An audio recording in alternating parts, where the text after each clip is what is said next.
RFI Convida. Betânia começou em 2018, porque foi quando a gente realizou um documentário no Parque Nacional dos Lençóis Maranhenses, um documentário para a TV brasileira. E a Dona Maria do Celso, que era a personagem que eu documentei em 2018, é uma líder comunitária que vive nos Lençóis, que nasceu lá. E ela é muito inspiradora, ela é uma pessoa que está há 50 anos lutando para levar energia elétrica para o povoado onde ela mora. E ela foi uma pessoa que me inspirou muito, com a qual eu criei uma relação. Até hoje a gente se fala bastante, eu voltei para lá diversas vezes depois. E nasceu ali, só que eu não tinha, em 2018, a consciência de que a gente iria fazer um filme de ficção depois. Foi só em 2021, em outubro de 2021, que me veio esse estalo de fazer um longa de ficção, se inspirando um pouco na história da Dona Maria e de outras matriarcas que eu conheci quando eu fiz a travessia dos Lençóis, atravessando o deserto, dormindo cada noite num povoado. Eu consegui conhecer outras mulheres com histórias muito parecidas com a da Dona Maria, e aí surgiu a ideia de fazer Betânia. Quando eu cheguei no povoado de Betânia, me encantei com o povoado. Eu pensei em criar aquela história naquele povoado, que é um povoado muito especial.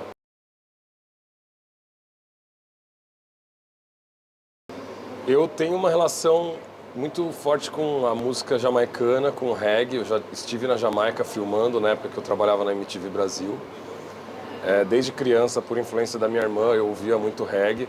Minha irmã Thaís ouvia reggae. Quando eu tinha 10 anos, ouvia Bob Marley dentro de casa, e aí eu me encantei com aquilo, então algo que cresceu comigo. E eu acabei descobrindo depois que havia no Brasil, né, São Luís, a capital do Maranhão, é conhecida como a Jamaica brasileira. E eu comecei a pesquisar muito sobre o Maranhão, lá por 2015, mais ou menos.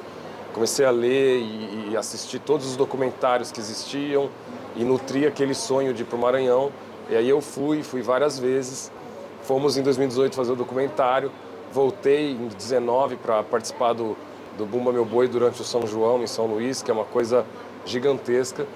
E eu fiquei impressionado, né? Eu fui levado ao Maranhão pelo reggae, mas eu descobri que o Maranhão tem muito mais do que o reggae, né? O Bumba Meu Boi, o tambor de crioula, várias manifestações culturais muito potentes que mostram como o Maranhão é um estado com uma riqueza cultural gigantesca. E eu me encantei por essa característica do Maranhão, pelo povo do Maranhão, a forma como eles enxergam a vida e como eles, né, vivem. E eu fui me sentindo cada vez mais um maranhense de coração, indo para lá diversas vezes e vendo aquela riqueza ainda não tão representada no cinema. Eu acredito que a gente tem cineastas maranhenses muito potentes que vão surgir numa próxima geração. A gente tem o Frederico Machado, que já é de uma geração anterior à minha, que está fazendo filmes e que tem filmes muito legais. E eu acredito que tem muito espaço, porque é um estado que está subrepresentado na cinematografia brasileira e que tem muita riqueza cultural e muitas histórias incríveis. Então, desde 2015 eu comecei a pesquisar, em 2018 eu fui para lá, em 2019 eu voltei, em 2021 eu voltei. E quando a gente foi fazer o Betânia, a gente viajou para o Maranhão, né? Eu tinha a ideia de fazer o casting 100% maranhense, então a gente fez o casting em São Luís, depois a gente foi para Santo Amaro do Maranhão, continuou fazendo o casting lá, fomos para Betânia, que é o povoado de Santo Amaro do Maranhão, continuamos fazendo o casting em Betânia. Então é um mix de atores e atrizes profissionais e não profissionais desses 3 lugares do Maranhão. E a gente eu escrevi o roteiro em loco, né? Estando lá de corpo presente, entrava na casa das pessoas, ouvia as histórias, escrevia, às vezes abria o computador, ia conversando com as pessoas, escrevendo. Então o roteiro foi todo escrito de lá, né? Com a minha presença lá. Então eu acho que isso trouxe muita coisa, muita força para o roteiro, o fato da gente estar presente lá, de corpo presente, durante a parte do roteiro.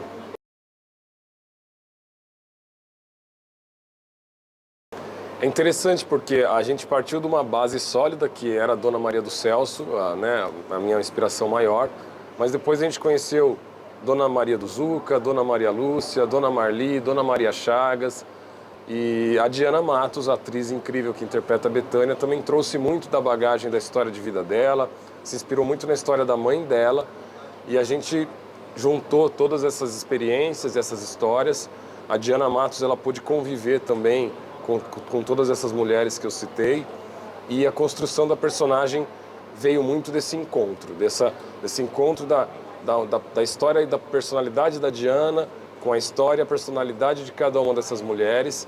E aí surgiu a Bethânia de uma forma que a gente se encantou, porque ela traz a força, mas traz a ternura, né? Até a gente tentou no cartaz colocar a imagem que acho que traduz essa personagem que está sorrindo e chorando ao mesmo tempo, né? Que é uma coisa muito brasileira, muito maranhense, que é a gente conseguir sorrir até nas situações mais adversas. É muito louco, eu estava conversando ontem com o Levan Kahn do filme Crossing, né? A gente foi ontem no jantar dos diretores da Berlinale e eu comecei a falar do filme para ele. E eu falei, olha, eu não vi seu filme ainda, mas eu li sobre e eu acho que tem muito em comum, porque as duas personagens são mulheres, com mais de 60 anos, começando uma nova história. E ele, caramba, eu quero muito ver teu filme. Eu acho que a gente vive, todos nós que escrevemos e realizamos cinema, estamos vivendo no mesmo mundo e sob as mesmas influências energéticas, e eu acho que, de certa forma, nesse pós-pandemia, essa volta para o colo da mãe, a humanidade talvez tenha sofrido muito nesse período de pandemia, agora esse retorno para esse lugar de aconchego maternal, eu acho que me remeteu muito à minha relação com a minha mãe e também com as minhas avós.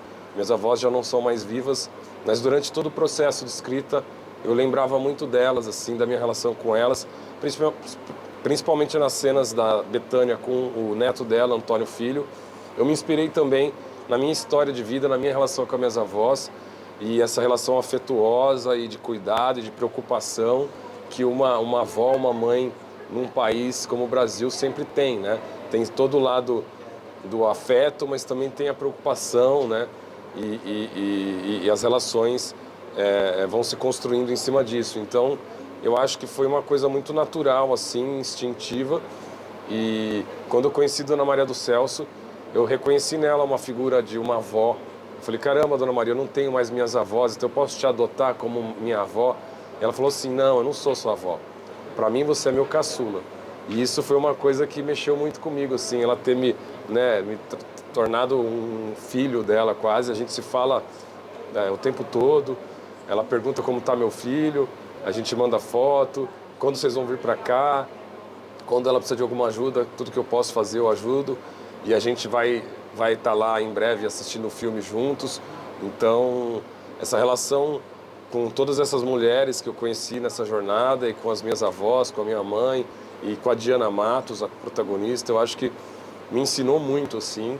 Eu sou um homem que entendo muito a força da mulher, a importância, e que o mundo precisa ser cada vez mais feminino, mais feminista, e que as sociedades que são mais matriarcais e que têm as mulheres no centro acabam tendo algumas virtudes e alguns ganhos em relação às sociedades mais patriarcais. Eu acho que o homem está numa crise de identidade e que precisa passar por um processo de desconstrução e reconstrução, e a gente tem que olhar para as mulheres, né, para se inspirar e para aprender, né, a força da mulher, que tem que nascer já lidando com o machismo estrutural. A mulher já nasce com uma força muito grande e nós homens temos que olhar para as mulheres e aprender e aprender que a gente precisa se autocriticar, se desconstruir para conseguir reconstruir uma sociedade menos machista, sem machismo e com muito mais o olhar feminino, com essa sensibilidade, com essa capacidade de fazer várias coisas ao mesmo tempo. A mulher se desdobra, né? Eu sempre observei nas ruas do Brasil, onde a gente vai, aquela cena de uma família andando, e muitas vezes é a mãe, a avó e um monte de criança, e você não vê aquela figura paterna. A maioria dos lares do Brasil não tem o pai presente. Então, eu acho que a estrutura familiar do Brasil, de certa forma, do sul global como um todo, é muito centrada na mulher, na figura da mãe, da avó, que cuidam daquelas crianças todas, que educam e formam aqueles homens e mulheres. Então, eu sentia isso como uma missão de colocar na tela essa personagem feminina com essa força e com esse nível de inspiração. É uma honra para mim, assim, poder retratar essa mãe brasileira através da Dona Betânia, que é a avó, que é mãe, e que é a avó que vira mãe quando a filha não está presente, né? Essa figura que se mistura, né? Muito comum no Brasil, você tem pessoas que foram criadas pela avó, porque a mãe estava trabalhando e a avó que estava ali no dia a dia. Eu acho que todos nós brasileiros passamos por alguma coisa parecida na nossa infância, né? Quem teve a presença de uma avó também por perto, né? Sentiu essa mistura entre a mãe e a avó numa mesma figura, né? E eu acho que isso tá dentro de mim. Eu tenho memórias muito fortes assim com a minha mãe na minha infância, com as minhas avós. Então eu coloquei isso no filme de uma forma muito natural, seguindo os sentimentos e as memórias mais primitivas que eu tinha dentro de mim, e trazer isso para a Berlinale é algo que me deixou honrado, assim, eu sei da responsabilidade que é, e tentei fazer isso com muito carinho, retratar essa mãe brasileira com muito carinho, com muito afeto.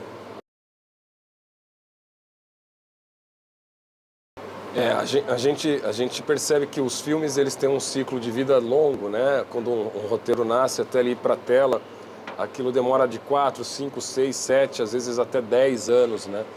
Então, em 2020, apesar de já ser governo Bolsonaro, a gente teve 19 filmes aqui porque era reflexo da política do governo Dilma, né?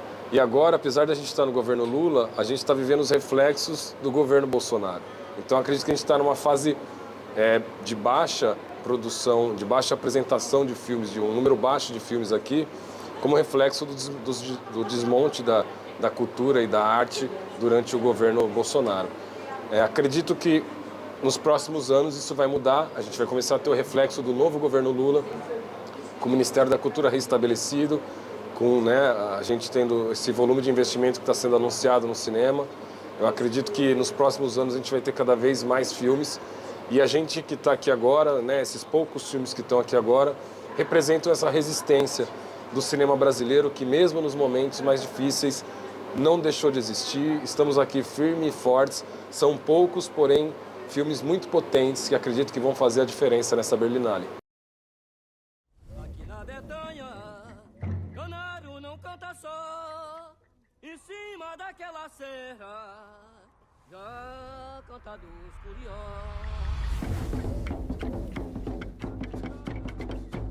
Minha avó me conta que já tinha gente morando aqui nos Lençóis quase 200 anos atrás. Foi só em 1982 que criaram o Parque Nacional dos Lençóis. E as pessoas que já moravam aqui foram proibidas de ter água, luz e esgoto. A sala tá cheia, minha gente. Como é que eu entro agora? Barreirinha tem mais estrutura. Tem mais barulho, Juscelia. Não tem mais cabimento, a senhora viver no meio do nada aqui.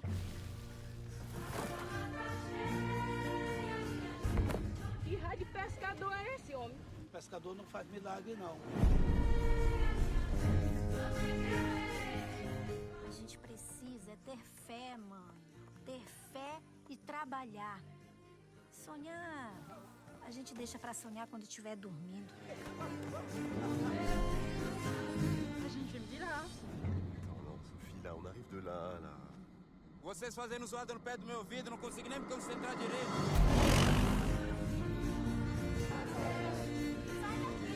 Senhora Tal, o que a senhora pretende fazer da sua vida daqui pra frente? Eu pretendo viver, Ribamar. Viver. E quando tu sai, a onda balanceia, alegrando a sereia.